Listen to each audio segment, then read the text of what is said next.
রাধে রাধে বন্ধুরা, অমৃত কথা বাংলা চ্যানেলের নতুন পর্বে আপনাদের সকলকে স্বাগত জানাচ্ছি। মা মঙ্গলা চণ্ডী দেবীর অশেষ কৃপা পেতে অবশ্যই কমেন্ট বক্সে লিখুন জয় মা মঙ্গলা চণ্ডী দেবীর জয়। এই পর্বের বিষয় হলো বৈশাখ মাসে প্রতি মঙ্গলবার হরিশ মঙ্গলা চণ্ডী ব্রত। বৈশাখ মাসে প্রতি মঙ্গলবার হরিশ মঙ্গলা চণ্ডীর পুজোর সম্পূর্ণ ব্রত কথা ও ব্রতের পর বৈশাখ মাসে প্রতি মঙ্গলবার মা হরিশ মঙ্গলা চণ্ডীকে পুজো করার পর এক মনে অবশ্যই একবার শ্রবণ করতে হবে মা হরিশ মঙ্গলা চণ্ডী ব্রত কথা। সবটাই শুনবো এই ভিডিওর মাধ্যমে। ভিডিওতে যাবার আগে অমৃত কথা বাংলা চ্যানেলটিকে সাবস্ক্রাইব করুন, লাইক করুন, কমেন্ট করুন, শেয়ার করুন আর ধার্মিক নোটিফিকেশন ঘন্টাটি বাজিয়ে দেবেন। বৈশাখ মাসে প্রতি মঙ্গলবার হরিশ মঙ্গলাবারে ব্রত কুমারী ও সধবা সকলেই পালন করতে পারেন। ব্রত পালন করার দিন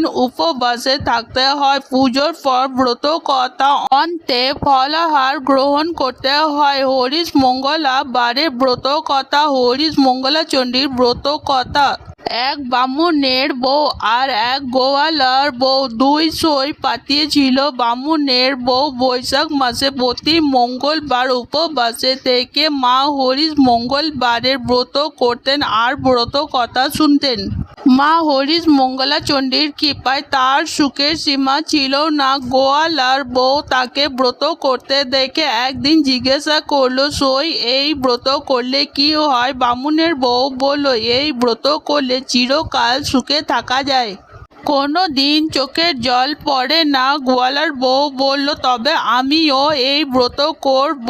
সই তুমি ব্রত করার নিয়ম আমাকে বলে দাও। বামুনের বউ বলল, তুমি গোয়ালার বউ, তুমি এই ব্রত করতে পারবে কি? তোমার এই ব্রত করে কোনো কাজ নেই। গোয়ালার বউ নাচোর বান্দা হয়ে বলল, আমি অবশ্যই এই ব্রত করব। সই বামুনের বউ কি আর করে, সইয়ের ব্রতের নিয়ম শিখিয়ে দিল। গোয়ালার বউ বৈশাখ মাস থেকে মা হরিশ মঙ্গলা চণ্ডীর ব্রত আরম্ভ করলো। প্রথমে যে মঙ্গলবার ব্রত করে সেই দিন সে উপোস করে রইল। বামুনের বউ নিজের ব্রত সেরে গোয়ালার বউয়ের ব্রত দেখতে এলো। ঠিক নিয়ম মতো ব্রত সেরে কথা বলছে। তিনি নিজ বাড়িতে একবার কথা বলেছেন, আবার গোয়ালার বউয়ের সঙ্গে বসে কথা শুনল। গোয়ালার বউ দু তিনবার ব্রত করতে মা মঙ্গলা চণ্ডীর দয়া হলো। তার সংসার ধন্যে ধান্যে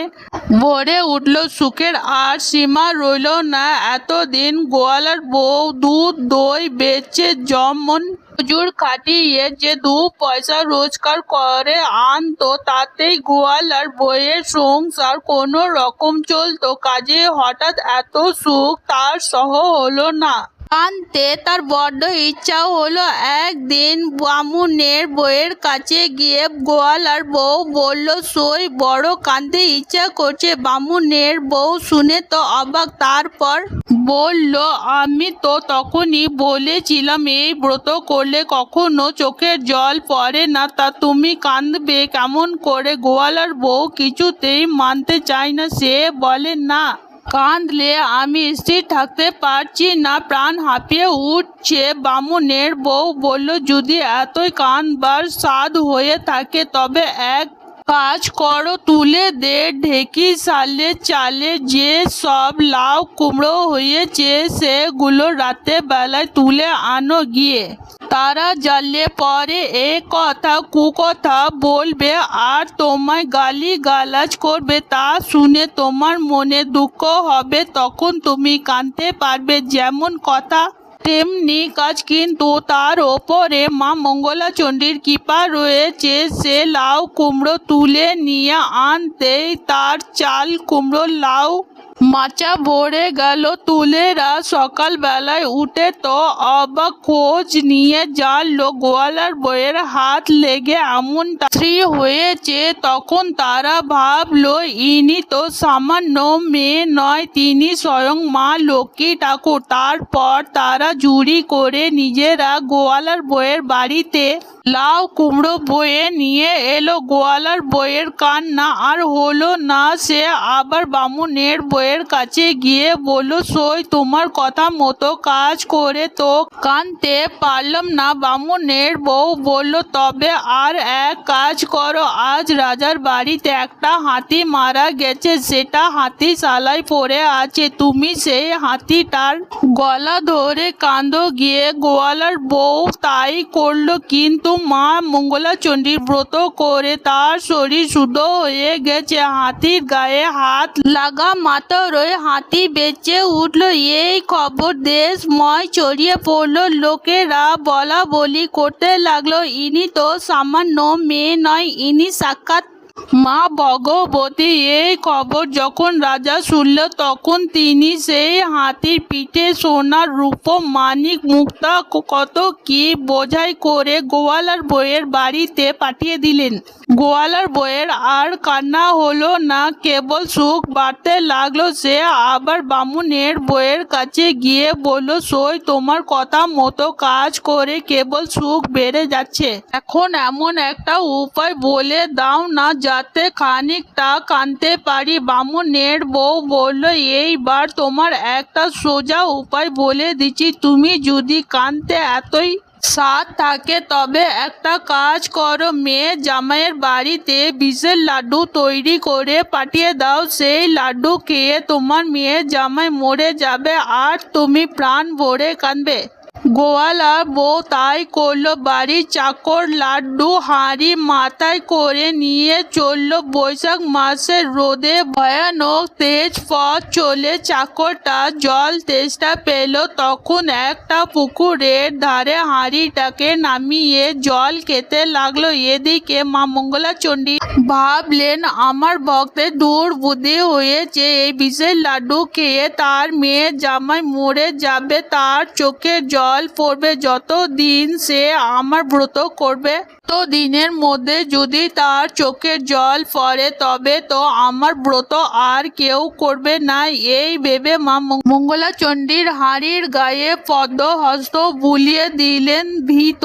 সন্ধ্যাবেলায় মেয়ে জামাইয়ের বাড়ি গিয়ে পৌঁছালো। চাকরকে মেয়ে জামাই পাঠিয়ে দিলেন। গোয়ালার বউ এলো চুলে সদরে দাঁড়িয়ে কেবল রাস্তার দিকে তাকাচ্ছেন, যেন কারি কুসংবাদ পাবে অমনি কাঁদতে আরম্ভ করবে। এমন সময় দেখলো চাকরটা হাসতে হাসতে আসছে। গোয়ালার বউ কান্না শুনে ওগো মাগো বলে কানবার উদ্যোগ করছে। চাকরের সেই ভাব দেখে অবাক হয়ে বলল, তুমি এমন করছো কেন গো? তেনারা সকলেই তো ভালো আছে। তেনারা লাড্ডুকে খুব সুখ্যাতি করলো, আসবার সময় আমার রাহা খরচও দিলেন। সেরে গোয়ালার বউ না রাম না গঙ্গা কিছুই বললেন না, ঘুম হয়ে বসে রইলেন। না কাঁদতে পেরে তার ভারী কষ্ট হতে লাগলো। সে তখন বামুনের বউয়ের কাছে ছুটে গিয়ে বলল,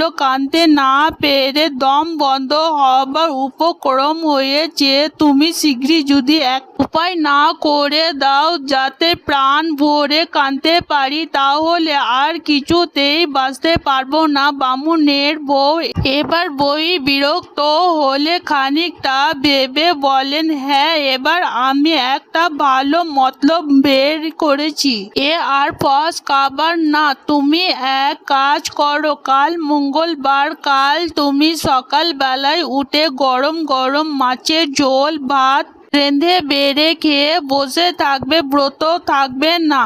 গোয়ালার বউ তাই করলো। ব্রত আর সেদিন করলো না। ব্রত বন্ধ করতে মা মঙ্গলা চণ্ডী বিরূপ হলেন। সেই দিনই তার স্বামী মারা গেল। ছেলে মরল, জামাই মেয়ে মরল, গরু বাছুর মরল, ধান চালে গোয়ালায় আগুন লাগলো। যেখানে যা ছিল সব কর্পূরের মতো উবে গেল। এতদিন পর সে কাঁদবার জন্য অস্থির হয়েছিল, এখন তার কাঁদবার খুব বড় সুযোগ হলো সেদিন রাতে হাহা করে বুক চাপড়ে মাথায় করে চুল চিরে কাঁদতে লাগলো। কান্না আর বিরাম নেই, 7 দিন 7 রাত অবিরাম তার কান্না চলল। পাড়া পড়শিরা তার কান্নার জ্বালায় অতিষ্ঠ হয়ে উঠল। আজ মঙ্গলবার 8 দিন ভোর হয় এমন সময় তার মুখ দিয়ে বেরিয়ে পড়ল, হে মা হরিশ মঙ্গলা চণ্ডী, আমার কি করলি? আর যেখানেই মুখ থেকে এ কথা বেরুলো অমনি মা হরিশ মঙ্গলা চণ্ডী বৃদ্ধা বেশে ধরে আসা হরিণী টুক করে কাছে এসে বলল, তুমি তো কাঁদবার জন্য তোর সইয়ের কাছে বারবার উপায় জানতে চেয়েছিলিস, তোকে চোখে জল ফেলতে সে কতবার বারণ করেছিল, তবু তোর সাধ হলো কাঁদবার। কি করি বল, এতদিনকার সাধ প্রাণ ভরে কাঁদবি, এখন দিন রাত শুধু কাঁদ। গোয়ালার বউ তখন বৃদ্ধার পা দুখানি জড়িয়ে ধরে বলল, মা তুমি রক্ষা করো, প্রাণ পেটে যাচ্ছে, বাচ্চাদের মুখ কতদিন যেন একবার সব ফিরে পায়, তা করো। মা হরিশ মঙ্গলা চণ্ডীর দয়া হলো, তিনি গোয়ালার বউকে বলল, আজ মঙ্গলবার এখনই আমার ব্রত করো, তারপর সেই ঘটের ফুল জল সকলের গায়ে ছিটিয়ে দিও, তাহলে সকলেই বেঁচে উঠবে। আর কখনো বৈশাখ মাসে প্রতি মঙ্গলবার আমার ব্রত করতে ভুলিস না, কখনো চোখের জল ফেলার চেষ্টা করিস না। এই বলে তিনি অদৃশ্য হয়ে গেলেন।